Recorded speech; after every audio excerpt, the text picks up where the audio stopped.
Profesora de Fundamentos y Constitución Histórica del Trabajo Social de la Cátedra A, que normalmente damos clases a la mañana, los días martes, de 9 a 13. Hoy la primer clase mía, la que les voy a dar yo, vamos a tratar el tema de naturaleza del conocimiento científico. Lo he dividido en dos partes, por recomendaciones de expertos. Cada una de las partes, por lo menos esta, tiene más o menos una duración de 20 minutos. La primera pregunta que nos vamos a formular es: ¿qué es conocer? Conocer es averiguar, por medio de capacidades intelectuales, la naturaleza, cualidad y relaciones de las cosas y entre las cosas. El conocer es una acción que realiza el sujeto con el fin de tener una noción o idea de algo o de alguien y así poder decidir y actuar en relación a ello. Decimos que conocer es un acto, es decir, es una acción que la realiza un sujeto. Por lo tanto, el conocimiento no implica pasividad. El conocimiento es actividad. Conocer es entonces la actividad mediante la cual el ser humano se apropia del mundo que le rodea. Esta apropiación es una captación intelectual del entorno o del propio organismo, o sea, el conocimiento de sí mismo. Estamos hablando de eso también. Entonces, el conocimiento se podría definir, como dice en la Filmina, como la capacidad intelectual de aprehensión, de entender, de incorporar, de asimilar la realidad o las relaciones entre objetos y fenómenos. Las formas del saber. Hay diferentes formas de saber. En esta oportunidad nosotros vamos a trabajar solamente con dos formas: el saber cotidiano y el saber científico. Hay formas del saber, pensemos antiguamente en los sacerdotes, ¿no es cierto?, a través de la religión o a través de la magia, ¿no es cierto?, intentaban conocer y descifrar el futuro de algún rey, el futuro de alguna persona y también el pasado, ¿no?, a través del vuelo de pájaros, a través de la borra del café, a través del tirar las cartas. Esas son formas de saber, ¿no es cierto? Y otra forma de saber actual, imagínense ustedes, el conocimiento artístico. Hay una forma de interpretar las obras que hacen o que se ha producido durante todo el tiempo. Entonces empezamos con el saber cotidiano. ¿Qué decimos del saber cotidiano? Decimos que es el conocimiento que se adquiere en la experiencia cotidiana. Se tratan de conocimientos inconexos entre sí, a veces superficiales. Es el modo común y corriente que tenemos de conocer, que tiene de conocer la gente en esta sociedad. ¿Qué decimos del saber cotidiano? Una de las características que es el conocimiento es superficial, en el sentido que se conforma con lo aparente, con lo que comprueba, con el simple vivir. Le salió bien y lo repite, porque lo vi, porque me dijeron. Esas son las explicaciones que se pueden dar. El conocimiento es un conocimiento no sistemático, tanto en la forma de adquirirlo y vincularlo, como en el modo de establecer validaciones, ¿no es cierto? Es lo que dijimos recién. ¿Cómo lo valido este conocimiento? Y porque me salió bien, siempre lo hice así. Siempre que me levanté, encendí la luz, apreté el botón y salió, y estaba la luz. Entonces, no necesito la validación, es mi experiencia. Es un conocimiento acrítico el saber cotidiano. Solo percibe la epidermis de la realidad, la superficialidad, ¿no es cierto? No se plantea un conocimiento de manera reflexiva. Y esto ocurre por tal y tal razones. Son razones que lo damos a través de la experiencia. Es un saber necesario, el saber cotidiano. No queremos desprestigiarlo ni nada de eso. Es un saber necesario, si no, no podríamos vivir, estar pensando y buscando las argumentaciones a cada cosa que hacemos todos los días. Es una forma de saber, es una forma necesaria. Muchas veces el saber científico se transforma en saber cotidiano. Nosotros lo tomamos, el lavarnos las manos, ¿no es cierto?, que tienen explicaciones teóricas de lavarse con jabón, tantos segundos, tiene explicaciones teóricas, ¿no es cierto? Y eso, ¿de dónde surge? Surge de los médicos higienistas, de los médicos higienistas, para tratar de resolver aquí una cuestión. Entonces, nosotros lo hemos tomado y decimos, hay que lavarse la mano, hay que desinfectarse, pero posiblemente no demos las razones que nos han dado. Y ahora el saber científico. El saber científico no está dado por el tipo de preguntas ni por el objeto de conocimiento, ¿cierto? Todos nos podemos preocupar la pobreza, tanto del saber cotidiano, de diferentes saberes, nos podemos interesar. Sino que acá el saber científico se va a diferenciar por los procedimientos, las formas de adquirir y de llegar, de acceder a esos conocimientos.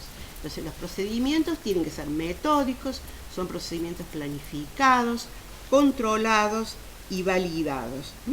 Decimos entonces que el saber científico es un conjunto ordenado, comprobado y sistematizado de saberes obtenidos de forma metódica y sistemática.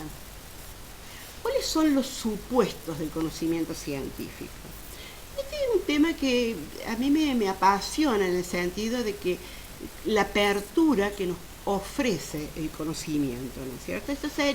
Los supuestos son, se da por cierto que el conocimiento es posible. En este momento, nosotros es posible que no tengamos la vacuna para el coronavirus, pero es posible. Se está trabajando en eso y diferentes expertos y diferentes organizaciones o instituciones lo están haciendo, siguiendo los mismos procedimientos y no, seguramente están haciendo, lo hace desde un punto inicial diferente o con procedimientos diferentes, pero esos procedimientos tienen que ser validados llegando al resultado de la vacuna y se verá cuál es la más plausible, cuál es la que favorece mejor a la humanidad. El segundo, esta aseveración, lo que se da por cierto, es que existe un mundo objetivo y la realidad tiene una existencia independiente de que yo como hombre la piense, independiente del conocimiento que tenga de esa realidad. O sea, el mundo sigue existiendo y no depende que yo esté encerrada o no haciendo cuarentena. El mundo existe y sigue habiendo relaciones y siguen ocurriendo cosas en la realidad. Otra afirmación es de que de esta realidad se pueden afirmar algunas de sus propiedades estructurales. Las puedo entender, puedo determinar cómo está conformada esta realidad y cuáles son las relaciones. Esto se capta por una serie de procedimientos y además por la imaginación e intuición del hombre. La otra afirmación es, la realidad es devenir. ¿Qué significa esto? Es un devenir. Hay una frase dentro del marxismo que dice, es un devenir histórico. Es un devenir significa que es cambiante, no es algo congelado. No está ahí, congelo, paro la cámara, paro el audio y ya está. No, cuando yo levante el audio o vea otra vez la imagen, ha cambiado las cosas. Entonces, la realidad es devenir. La esencia del conocimiento científico justamente ha de ser de descubrir los hechos y fenómenos en este devenir de la realidad, en esta realidad cambiante. Para que el conocimiento, es otra afirmación, para que el conocimiento tenga carácter científico, es necesario que se realicen controles de validez y fiabilidad de los conocimientos adquiridos. Estas son las pruebas.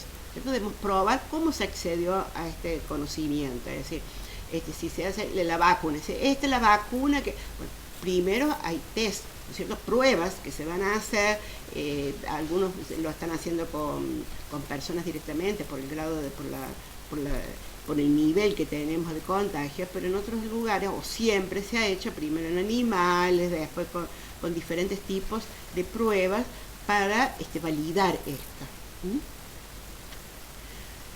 Una cuestión que también me gusta resaltar en estas primeras clases, porque creo que les va a servir para toda su carrera, es la cuestión de la actitud científica.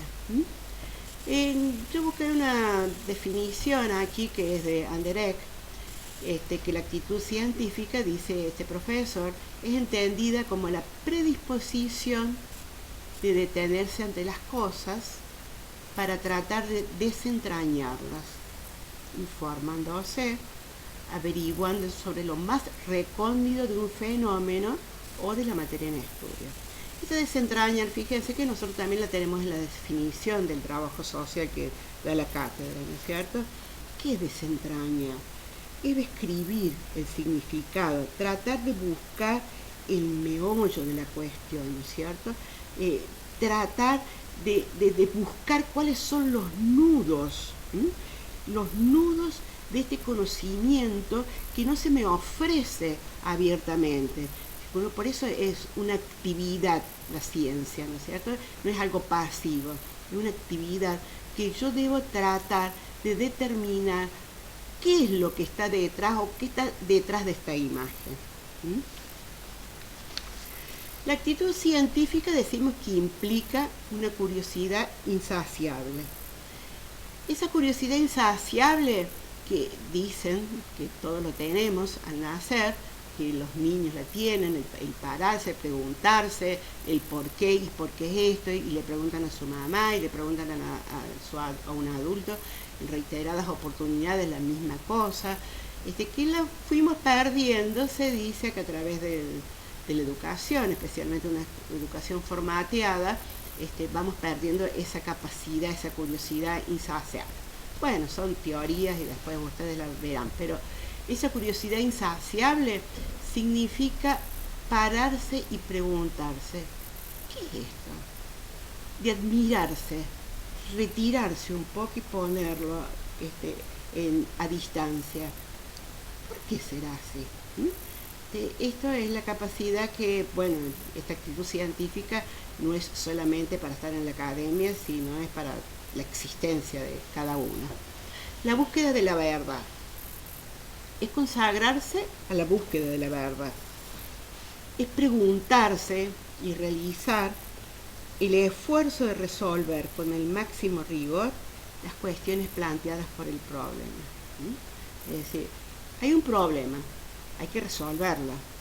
Hay que determinar primero cuál es el problema, que eso es muy importante, ¿no es cierto? Sabemos que hay una dificultad, ahora la tengo que transformar en un problema para poder explicitarlo. Esto está ocurriendo. Ahora, ¿cuáles son los mecanismos para resolver ese problema? Esta actitud de la búsqueda de la verdad, como recién dije, es una actitud existencial en la vida y que no se separa de la ciencia. Saber por qué está ocurriendo, qué le pasa a mi abuelo en estos momentos que está triste, a mi pareja, qué le está sucediendo, le estará pasando algo en el trabajo, a mí, ¿qué me pasa? Me tengo también que, esto del conocimiento y quiero autoconocerse. ¿Qué me pasa a mí? ¿Cómo puedo resolver esto? ¿Pido ayuda? ¿A quién le puedo pedir ayuda? ¿A quién le puedo ofrecer ayuda? Es la idea de la actitud científica. La actitud científica no es pasiva, implica la atención interrogativa, ¿no es cierto? En primer lugar, ¿qué es esto de la atención interrogativa? Es encontrarse en el medio de la influencia de dos fuerzas. Dos fuerzas que pueden ser diferentes teorías o que pueden ser me voy a la cama y no me importa, y la otra atención, no, yo lo tengo que resolver ahora, ¿no es cierto? La atención interrogativa es un estado de alerta, a la espera de algo, pero no es una actitud para nada pasiva. Yo había pensado en enumerarlas nada más a estas cualidades, pero bueno, cuando vi tenacidad me acordé fundamentalmente de la poesía Avanti de Almafuerte, que dice, ¿se acuerda? Muchos la deben conocer, y si no, búsquenla porque es preciosa. Dice: ten el tesón del clavo enmohecido, que ya viejo y ruin vuelve a ser clavo, no la cobarde estupidez del pavo que amaina su plumaje al primer ruido. Bueno, busquen lo que es tenacidad, se habrán dado cuenta, ¿no es cierto? Está muy relacionada a la perseverancia. Y una que yo voy a trabajar, porque amerita esto, es la disciplina. Disciplina no es pórtate bien, quédate quieto, sino la disciplina es organizar sus tiempos. Entonces ustedes, y nosotros también como docentes, y como lo hago siempre, ¿no es cierto?, es buscar rutinas, hacerlo cotidiano, que yo me siente de tal hora a a estudiar, a leer, a pensar, ¿no es cierto?, que son tareas que implican una actividad. No me siento, llego y veo qué es lo que me sale, sino me siento, leo, estudio, discuto con el autor. Disciplina entonces es organizar, organicen sus tiempos. Y otra cuestión es la sinceridad intelectual y la capacidad de objetivar. Es decir, en primer lugar, estudiar los hechos no aferrándose a ideas preconcebidas. ¿Sí? Voy a estudiar los hechos buscando admirarme, buscando algo nuevo, algo diferente, buscando mayores argumentos a mis ideas. Pero si ahora busco hechos que solamente conformen a mis ideas, bueno, no va a haber no vamos a entender esto por actitud científica, ¿no? Y pensar que un error no es una frustración, o sea, no estudié bien, no me expliqué bien, sino que es un estímulo para avanzar, para volver a pensar sobre este asunto, para volver a pensar sobre este texto. ¿Cuáles son los obstáculos? Hay obstáculos para esto. Uno de los obstáculos que las mismas personas los tenemos, no estamos hablando de los otros solamente, ¿no? Un obstáculo es el dogmatismo. Es sostener que los propios conocimientos son verdades irrefutables.